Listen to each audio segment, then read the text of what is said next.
এগুলান কি বলুন দেখি? এগুলান হলো মহুয়া গাছের ফল, আমরা বলি কচড়া। এই মহুয়া গাছের ফলগুলান কচি অবস্থায় জঙ্গলমহলের মানুষ ভাজিয়ে খায়, যেটাকে বলে ছেচকি, কচড়া ছেচকি। এছাড়াও এগুলাকে সরিষার বাটনা দিয়ে চড়চড়ি করলেও খুব সুন্দর লাগে। এই গ্রীষ্মকালের দিকে এগুলা জঙ্গলমহলের মানুষের খুব প্রিয় খাবার, পুষ্টিগুণে ভরপুর এই খাবার। আজ আমরা দেখব কিভাবে এই কচড়া ফলের ছেচকি বানানো যায়, সেই রেসিপিটা।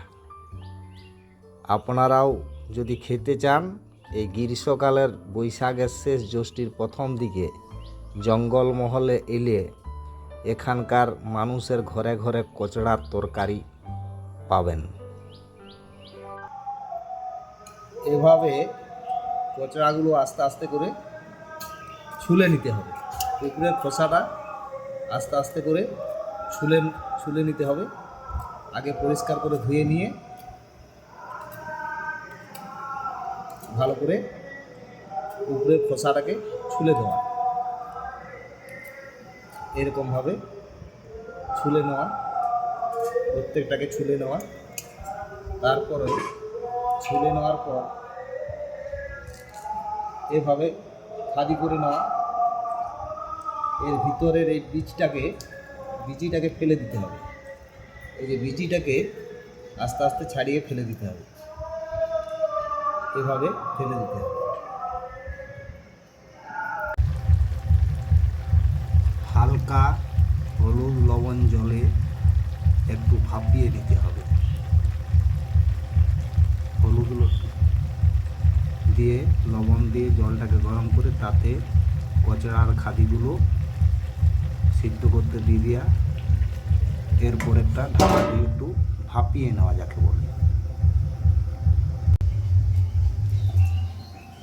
গরম কড়ায় তেল আর সাধারণ গোটা 2-3 শুকনো লঙ্কা, একবারে সাধারণ রান্না। এর সাথে থেতলানো একটু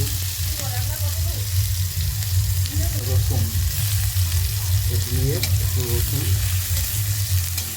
সেচির জন্য যে কোনো সেচিতে ব্যবহার করা হয়।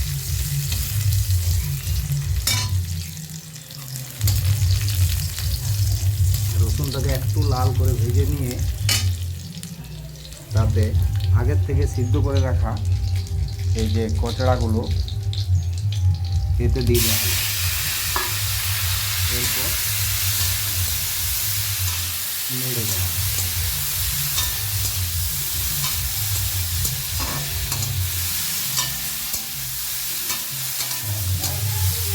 কিছুক্ষণ এবার একটু শুকনো শুকনো করে ভাজলেই হয়ে গেল কচড়ার ছেচকি।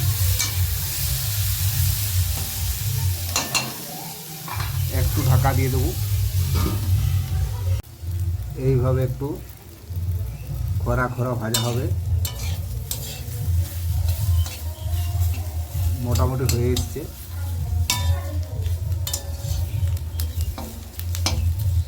বাস